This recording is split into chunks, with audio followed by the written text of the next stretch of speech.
Објавен е вториот јавен повик на кој општините може да аплицираат за добивање на финансиски средства за реализација на инфраструктурни проекти. Може да аплицираат сите општини за добивање на финансиски средства до 15 милиарди денари за проекти од областа на културата, спортот, животната средина, патната инфраструктура, социјалната политика и образованието. Апликативните формулари треба да се достават до Министерството за локална самоуправа, а проектната документација до ресорните министерства најдоцна до 30 април. Министерот за локална самоуправа Златко Перински на пресконференција во владата рече дека овој јавен повик е креиран согласно барањата на градоначалниците и во него има поволни услови. Очекува да се искористат планираните средства затоа што вели општините имаат инфраструктурни проблеми.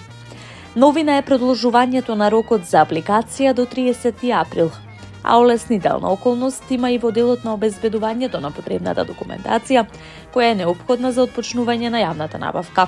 Тоа е со цел да им се помогне на општините и да им се даде простор потребната документација да ја дообезбедат додека трае постапката, истакна Перински. Распределбата на средствата ќе се врши врз основа на два критериуми: резидентното население во општината согласно последниот попис и комплетна проектна документација потребна за отпочнување на јавната набавка. Овој втори јавен повик според Перински е продолжение на првиот, кој, како што рече, веќе дава резултати на терен. Најголем интерес во првиот повик имало за реализација на проекти од патната инфраструктура. Денеска во општина Ѓорче Петров започна реконструкцијата на улица Црногорска 2, како дел од решавањето на долгогодишниот проблем на жителите на Дексио. Старите улици конечно добиваат нов изглед и квалитет. Продолжуваме со реконструкцијата на улиците Андреа Зограф, Александар Македонски. Градежната офанзива во Ѓорче не запира, порача градоначалникот на општината Александар Стојковски.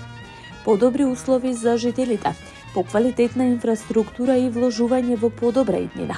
Делата се видливи, инвестициите продолжуваат, додаде првиот човек на општината. Градоначалникот на општина Центар Горан Герасимовски информира дека забраната за употреба на мобилни телефони за време на наставата функционира одлично во сите 8 основни училишта. Забраната за користење на мобилни телефони за време на часовите дава резултати. Оваа мерка ја имплементираме 2 години во основното училиште Свети Кирил и Методи и има бенефит. Учениците целосно се посветуваат на учењето и се подобрува квалитетот на образовниот процес.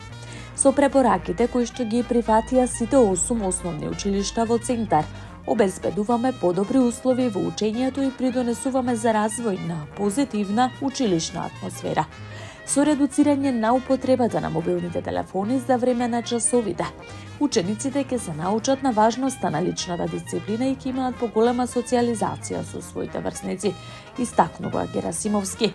Општина Центар е првата општина во државава што почна со имплементирање на една ваква мерка. Препораките за забрана на користење на мобилните телефони се прифатени и во образовниот процес во дел од европските земји, велат од општината. Во подрачното општинско основно училиште Димитар Поп Ѓоргиев Беровски изградбата на првата училишна спортска сала во хром влегува во завршна фаза. Во моментов се поставува челичната кровна конструкција, еден од чекорите пред конечното завршување на ова долго очекувано барање на жителите, соопшти денеска градоначалникот на општината Александар Стојковски. До сега се реализирани околу 40% од предвидените работи, вклучувајќи темели, столбови и армирано-бетонски греди, што овозможи да започне изведбата на кровната конструкција. Покрај ова, во подготовка е проектот за доградба на училиштето со цел учениците да започнат да изведуваат едносменска настава, што ќе обезбеди уште подобри услови за учење и развој, рече првиот човек на општината и вети дека се продолжува со создавање подобри услови за секое дете, затоа што инвестициите во младите се инвестиции во иднината. Проектот опфаќа изградба на спортска сала со гардеробери, санитарии и хортикултурно уредување на околниот простор. Вкупната инвестиција изнесува 19.730.131 денар.